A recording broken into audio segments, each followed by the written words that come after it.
ಶ್ರೀಕೃಷ್ಣ ಜನ್ಮಾಷ್ಟಮಿ ವ್ರತದ ಬಗ್ಗೆ ಈ ದಿನ ನಾವು ಮಾತಾಡೋಣ. ಶ್ರಾವಣ ಮಾಸದ ಅಷ್ಟಮಿಯ ದಿನ ಈ ವ್ರತವನ್ನು ನಾವು ಆಚರಿಸಬೇಕು.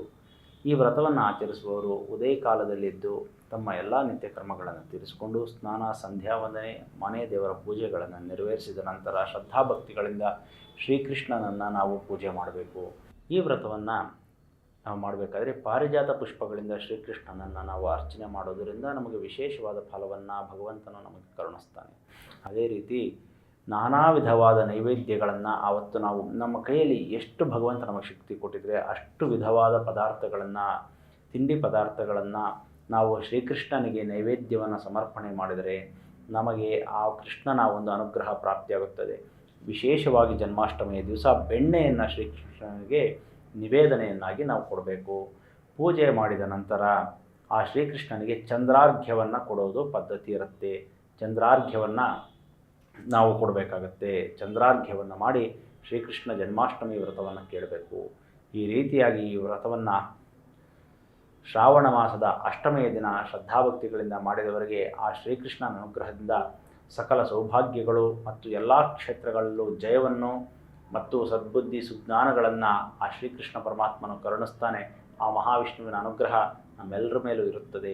ಜನ್ಮಾಷ್ಟಮಿ ವ್ರತವನ್ನು ನಾವು ಮಾಡಬೇಕಾದ್ರೆ ಮೊದಲನೇದಾಗಿ ಆ ಒಂದು ಗಣಪತಿ ಪೂಜೆಯನ್ನು ಮಾಡಿ ಶ್ರೀಕೃಷ್ಣನನ್ನು ರುಕ್ಮಿಣೀ ಸತ್ಯಭಾಮ ಸಮೇತ ಶ್ರೀಕೃಷ್ಣ ಪರಮಾತ್ಮನೇ ನಮಃ ಅಂತ ಆವಾಹನೆ ಮಾಡಿದ್ರು ತುಂಬ ಸಂತೋಷವಾಗಿ ಚೆನ್ನಾಗೂ ಇರುತ್ತೆ.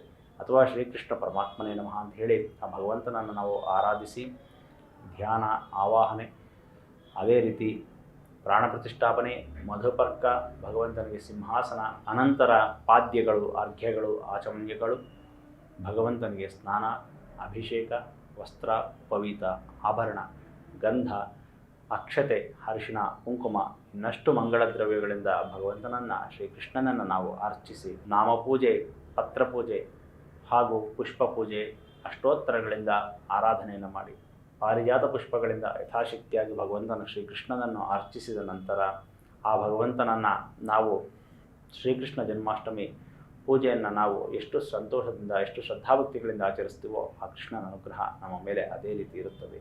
ಆದ್ದರಿಂದ ಆ ಜನ್ಮಾಷ್ಟಮಿಯ ದಿವಸ ಎಲ್ಲರೂ ಶ್ರೀಕೃಷ್ಣನ ದರ್ಶನವನ್ನು ಪಡಿಬೇಕು ಅಂತ ಶಕ್ತಿಯಾನುಸಾರವಾಗಿ ಕೃಷ್ಣನಿಗೆ ಬೆಣ್ಣೆ ನಿವೇದನೆಯನ್ನು ಮಾಡಿ ಆ ಬೆಣ್ಣೆ ಪ್ರಸಾದವನ್ನು ಎಲ್ಲರೂ ಸಂತೋಷದಿಂದ ತೆಗೆದುಕೊಂಡು ಶ್ರೀಕೃಷ್ಣನ ಅನುಗ್ರಹಕ್ಕೆ ತಾವೆಲ್ಲರೂ ಪಾತ್ರರಾಗಬೇಕು ಅಂತ ಕೋರ್ತಾ ಶ್ರೀಕೃಷ್ಣನ ಮಾರ್ಗವನ್ನು ಅನುಸರಿಸಿ ಆ ಭಗವಂತನ ಭಗವದ್ಗೀತೆಯನ್ನು ತಾವೆಲ್ಲರೂ ತಿಳ್ಕೊಳ್ಳಿ.